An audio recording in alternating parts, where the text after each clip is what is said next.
Hey there. Before you are about to dive into one of the episodes from our maternal mental health series, make sure that you have subscribed to our podcast on Spotify, the podcast, or wherever you get your podcasts.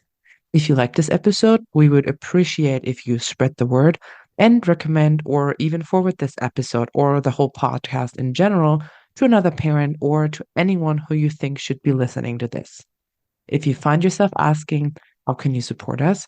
The easiest way to do this is to give us a follow on Instagram at Damn Parenting Podcast and to rate us with 5 stars on the platform that you're listening to this. We hope you know you're not alone on this parenting journey and you enjoy the following episode. Let's get started. Hi, and welcome back to another episode of Damn Parenting, your English-speaking parenting podcast from Amsterdam, the Netherlands. As always, we are your hosts, Eva and Maren. And today we are actually bringing on someone who dropped us an email. Back in episode 25, we had Erin from On Raising Bilingual Children, and we were discussing about your child starting Basel School and all that's going to come with that, language-wise and advocating for yourself to make sure that you knew what was expected of you and your children as well. But we got an email in shortly afterwards from Erin from Which made me really happy because I know someone's listening to this last little bit of the podcast where we call to action. I was like, oh my God, yes, keep doing it. So here we are. This is the community coming to the table with us and having a conversation that we sparked when they listened to the podcast. So here we are. So what was written was, I was listening to the episode and it said one thing I wanted to suggest is that something that I find missing in this conversation was the emotional challenge for parents. You, as in me, Eva, touched on it at the end when you mentioned your anxiety you were feeling when thinking about these challenges you were about to face. I think there's lots of people out there who don't feel comfortable advocating for a variety of reasons, including being in a new culture, not wanting to offend people in the new culture, not wanting to upset the parents, etc. So in essence, Erin, who is actually a relocation counselor, coach and consultant, is going to be joining us now talking about how to advocate for ourselves and for our children and for our families. So welcome, Erin. Thank you so much for having me. Well, thank you very much for emailing us in and touching on something that we really should have addressed, but that's the way it goes here. Yes. So it's now maternal mental health, and we thought this was actually a great time to welcome you on because this is going to affect, and as I mentioned, I do have anxiety thinking about sending my child to school, which I feel maybe the majority of parents or even just mothers or fathers, whoever it is, caregivers in general, will have this anxiety about sending their child because it's an unknown aspect. So tell us, what are you thinking when you think about this Dutch system and us sending our kids to school? Is it simple or not? It's definitely not simple, no. And I think what we do as parents, when we're making these really big decisions for our children, we're like solely focused on the kids and what's it going to be like for them and how do we anticipate what it's going to be like? How do we make it better for them? And I think the one thing that we don't really take a minute to stop and think about is, what is this going to be like for me emotionally as a parent? And I say that because I think it's important for us as parents to just create that emotional awareness that will only be better for us and for our children, instead of going into it and feeling the stress and the anxiety and then kind of having our own freak out, which then can exacerbate the situation for everybody, including our children. Yeah, what I wanted to touch on what you said is it really comes back to the whole thing, what we already say when they're babies. If the mom's happy, the baby or the parent is happy, the child can be happy and it's going to be a good situation. And it's exactly what you said. You know, there's 2 parties involved, 3 parties involved, the school, the child, and us as parents. And if there's one party constantly being anxious, unhappy, worried, or if they only hear about the topic of school, that's, of course, immediately going to infect the whole situation, aware or not aware. So I think that's very exactly. important. Yeah. Yeah, I was just going to say, you yourself, you moved here, I think it was 7 years ago. So do you want to tell us a little bit of your story then? Yeah, so we moved here 7 years ago, and initially we were just all the information that we got was put your son in an international school. There was no conversation with us about putting our son in a Dutch school. And it just was not on our radar. And then we got here and we started exploring it. Our son was 4 years old. And then people started mentioning, why don't you put him in a Dutch school? And it just felt like the right thing to do. We didn't know how long we were going to be here, but it just felt like it was a good age. And we thought, let's do it. And we did. And it was really hard, but it was also really great. And he's still in the same school. He's thriving. And when looking back on it, it was, 3 really hard months. And, there was all this stuff going on, the developmental age, the relocation. It just was a hard time, but it also was really great. And we had some really difficult things happen at our school, and really difficult, and things that aren't typical that would happen in a school. But what happened in that moment for me was, oh, this is where the support is all going to come in Dutch. This is where the communication is all going to come in Dutch. So I have the emotional insight to go, okay, I need to get more support for myself. I need to figure this out. And that's when I really started thinking, I never really thought about what this was going to be like for me before we made the decision. So then it took me some time to sort of figure that out, but I had already put some things in place for myself. But I also realized that there were new parents coming into this situation that did not have that support in place, didn't know how to access it. So I just sort of offered to be the person for the internationals that were coming into our school. And just to say, hey, look, I've been here, I've done this. Here's some tips, here's some things to help you get through it. Yeah. So when you say things were happening in the school, was it only in Dutch that they actually offered you support? Pretty much. Yeah. And all the conversations were in Dutch as well? They had some parenting. We had a tragedy that happened in our school. And so they brought in the support team from the community, and most of that was in Dutch. So they had a parent morning, and that was in Dutch. And I think after that, the school has over time really been working hard to figure out how to best support this international demographic of people at the school. They've been very open to it. So things have definitely changed. And I think the situation was something that they never could have planned for. So they did the best that they could. But in my mind, I was thinking, oh, there are going to be challenges like this that come along. And it's not bad. It's just difficult. And how do we get support for ourselves and advocate for ourselves if we don't speak the language? Yeah, this is, I think, one of the big things for our international families living in the Netherlands in general is we sometimes just don't know where to go. You either need to know someone to recommend it, or you need to type it in correctly somehow into google.nl, or, it's not easily accessible. And nor is it the fact that, there's the funding for anyone. And I'm sure the Dutch government themselves are trying to figure out ways to make things a lot more accessible in the English language for us. But as we all know, governments don't exactly have a lot of money floating around a lot of the time to be able to translate a lot of things. But that's why, Damn Parenting is here, is to try and build up these resources that people can easily go through and screen. And also our community themselves are creating spaces just like you are with yourself today, I was asked. Yeah. And, I do think we are very lucky to be in Amsterdam, because I do think that there are a lot of resources. Again, figuring out how to navigate that and how to get them. And also the funding is part of that for sure. But I also think it comes into advocacy. So I think that because I am an advocate, I have a background as a social worker. So that's part of me, is being an advocate. I worked in a medical system for most of my career in the US. So also I learned to be an advocate. So I don't feel scared or worried about being an advocate. So I was able to ask for things that I needed, or figure out how to get the things that I needed. But that doesn't come naturally for everybody. And I think what I tell people about advocacy is it doesn't have to be a bad thing. I think sometimes it gets that reputation of being a bad thing, or you're being combative. It's really more about thinking about what you need, what you're looking for, what you want in the situation, and then being curious and being kind when you're asking for what you need. Being curious about, what's available to me? How can I get the help that I need? If it's at the school, if it's at a music class, if it's at a football training, whatever it is, it really is about being curious, I think, first and foremost, because you want to be respectful of this culture that you're in. I saw actually recently a post where someone was saying that they had to go to a meeting in school, and it was a Dutch Basel school that they were going to, but that the school, obviously things were going to be done in Dutch.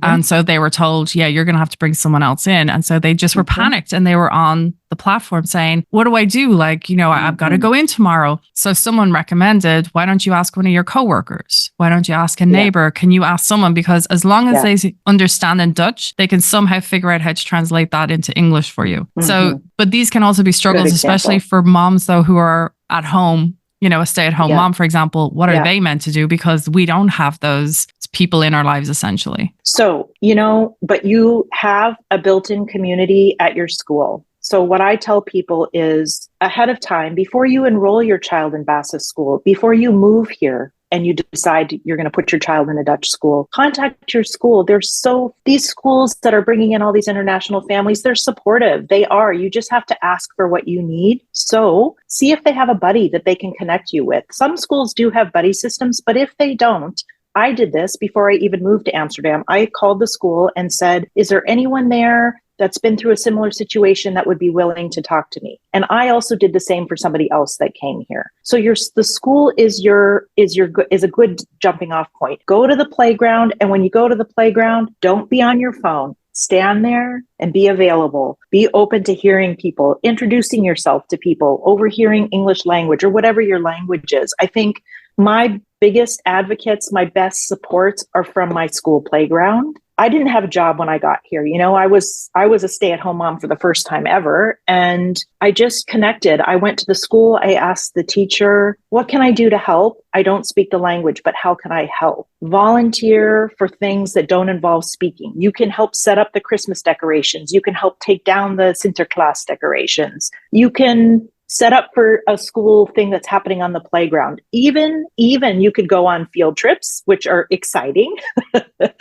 And you don't want to miss that as a parent. You want to go, right? You want to see what this is like for your kids. So I think you can still do it. You can find your resources in the school. You can find it, but you have to really be creative and think about what you feel comfortable doing. And think about the outside the box, like all these things that you just mentioned, like, and that's so easy, accessible, and we can really do this for ourselves. And this also all ties back to the episode we had with Isabel Cruz, who does the workshops on navigating the Dutch system. And that's exactly what she said. She said, go to the parents, say, how are problems handled at this school? But equally, you can ask them how our international families are handled at the school. How is this handled? So you just talk to the people and then you get a feel, is this a place where I will have a safe space and I can be supported in my role as a parent? Yes. Yeah, it's really good. It's really good advice. I really think that when you've gone to the school and you've asked this information and they give you their response, then you have information. They're great. They're friendly. They want me to be here, or maybe they don't. And then your next step is to figure out, okay, what do I do next? Talk to the parents. I've got these 3 parents who've been so kind and supportive to me. I'm going to keep going to them for support. I'm going to keep accessing them. I'm going to keep facilitating play dates. I'm going to invite them over for a play date and coffee. You just have to keep trying. And it's really hard. I think some people come from cultures where being direct, asking for what you need, maybe some things are considered critical or accusatory. I think the culture here is that people are used to people being direct, and that takes some getting used to. But over time, if you are a direct communicator as well, that will get you further, I think. But it's hard. It can be really hard if you're not an advocate. That's what I was just going to ask, is like you're saying, if you can be an advocate, I'm like, okay, tell us in 3 easy steps. How can we do this? Secret recipe. This is the thing about being an advocate. First of all, let's just say, what do you want? Think about what is it that you want? What are you struggling with? The issue is what? My daughter is struggling with reading. Let's just use that. Why is she struggling with reading? You can't seem to figure it out. Going to the school and saying, okay, this is my issue. I don't understand why she's struggling with reading. I don't read in Dutch. I can't figure out what her challenges are. And they'll say, oh, she's just fine. Don't worry about it, which often is what people hear here. And being just fine often is not well received from parents who've had children in other parts of the world with education, or they've been educated themselves in another system. Okay, so being just fine, I don't really know what that means. Is there someone that can tell me how she's doing from, it's like pushing back a little bit, but it doesn't need to be mean. It doesn't need to be, critical. You just are saying, here I am in a different system. I'm just trying to really understand, how is she doing? I don't want fine. I want, can she read this? Can she read this? Is she progressing? Do I need to read more with her at home? Do I need to find a childcare person that can read to her? Do I need to put her in a class? Like helping to sort of sort out the differences in fine. You're going to hear fine a lot. Okay. I've heard it now several times already, and I'm already thinking fine's not good enough. Okay, so this is good because you know that now. You know ahead of time, before school even starts, that fine is not an okay answer for you. So how are you going to think about how am I going to get what I need when fine is not an okay answer for me? It could be anything. It could be anything, but it's really about getting super clear about what you are trying to get out of the conversation. And being an advocate is just about being curious, be curious. Come at it from what you want to know. So as a first-time parent, I don't know what is standard, expected, or anything anyway in my home country or this country. So the thing is, I don't even know what I meant to be, if I meant to compare it, if I meant to ask, or who I meant to ask, or what is expected. So this is the other thing. And we did touch upon it with Eowyn when Eowyn was mentioning the fact that, they might keep your child back because they'll say, well, they didn't reach maybe the specific 75 words they need to go into grade 3. But it's like, but in both languages, they've got 150. It's just in Dutch, they don't have what you're looking for. Please keep an open mind. So the thing is, there's all these elements that we've got to navigate around. And it's like, is there a way that we can kind of help ourselves know that we shouldn't be having to basically become a full-time, like this is going to be our full-time job now of what am I meant to look for? How am I meant to look for? How am I meant to operate? Who am I meant to ask in school? How am I, this can be very time consuming trying to also know what we're meant to do. So I think I also was a first-time parent when I moved here, and my son had not been in a school system, and it had been a very long time since I had been in school. So I think the thing is, you have to trust a little bit that the schools are looking out for your children. You have to trust that. You have to. This is a system that has many children, hundreds of thousands of children have gone through this system. And if you've chosen a school that is working with kids who are multilingual or bilingual, they also have some experience with that. And you have to just it doesn't need to be a full-time job, I would say. It doesn't need to be a full-time job, but managing your anxiety around it, thinking about what you're going to be worried about, and then going, okay, she's 5, it's going to take some time. There's all this development that's happening. I think you do have to sort of take a step back and allow yourself to just trust that the school is looking out for your child. And then I also think you have to trust your gut, because you are the parent. You know what feels right and what doesn't feel right. And you can't predict everything that's coming down the road in school. You can't predict how she's going to do in every situation. You just have to really sort of trust yourself a little bit that you know what's best. And this feels uncomfortable for me. I need to ask more questions. And who cares if they think it's a silly question or you're worried about what they're going to think? You need to know. So you can go and ask the question. And I think the schools are receptive to those things. Does that answer your question? Yeah, it's also, when you're talking there, it also reminds me of the fact that many of us are going to be coming to the Netherlands and now being presented with, I don't know how many it is, maybe 7 or 10 different kinds of educational schools now as well. So we don't, back home in Ireland, I'm kind of like, well, I know what was in first grade or first class, whatever it was called back then, but I knew what there's certain levels of expectations, whereas over here, it's a different school system, but equally, it's a different education style I have no knowledge of. So that's also an added anxiety element for me of, oh, she's going to go to, Yenaplan or Fry or Dalton or Montessori, whatever it is. And it's like, well, I'm doing that because I believe it's the best thing for her. Yeah. But I don't know if that's still am I still meant to be on top, is she learning everything equally? This is also the added anxiety element of things. Yeah. Well, I think the thing about Bassa School, which is what you're talking about right now, is it's very different here than wherever it is, right? So if you can, again, not compare, it's hard. It's human nature to compare. It's human nature to compare. And I keep coming back to this being curious, but if you can be curious about the system, curious about what she's learning, you picked this school to begin with, right? You picked it because you value whatever they're teaching, you value whatever the school said to you that said, I want this school, we're going here. So you have that basis already of information. And I don't know. I think regardless of where you're a parent, there's always going to be worries. Whether you're back in Ireland, you would have a set of worries as well. So I think if you can think, okay, I'm feeling super anxious about this right now. What am I feeling anxious about? There's anxiety about being a parent in general. So sending your kids to a school where you don't know at all, there's so much that's out of our control, and you never will be able to predict it all. You never will. It's still tough, especially. It's so hard. It's so hard, which again is why thinking ahead of time around how you deal with uncertainty, how you deal with things when they're out of your control, how you deal with stress and anxiety, how are those emotions? How do you normally deal with those things? Because those are the things that you're going to be facing as you go forward. You're also going to experience excitement, and you're going to be so proud when your daughter is coming home and she's fluent and she's made friends and she's thriving. You're going to be having a whole wide range of emotions around it. And so how do you cope with those emotions? And can you tell us how do we?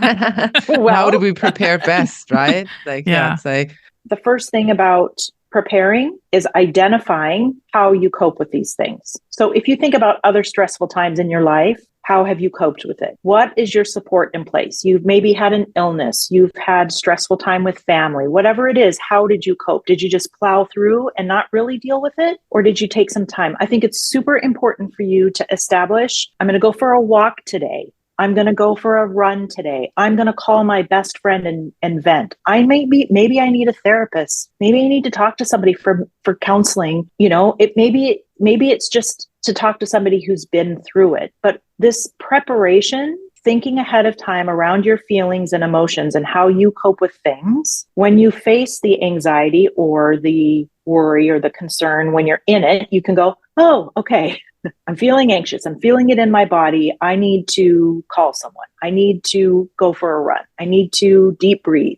Whatever mechanisms you have in place, those are the things that you want to know now, so that you can tap into it when you're feeling it, when you're in the school, because you're going to face it. I mean, this is life, right? True. What do you guys have in place now?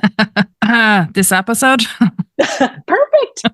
It's this is why you're doing it. Yeah, it's well, I mean, that's the thing is, like, even though, like, my daughter will be the youngest of my family, as it were, on both sides. And so the thing is, everyone's like, oh, but we've already gone through this, we can help you. It's like, well, no, because you haven't been an international, living in a different country with a different system, with a different education style. So not helpful. But what you said there about a support network within the school, it was something I actually hadn't thought of. And so that's going to be interesting, that when I do have an intake with the school, to be actually like inquire, is this something you have in operation? Or maybe you don't, but maybe the parents might have something instead.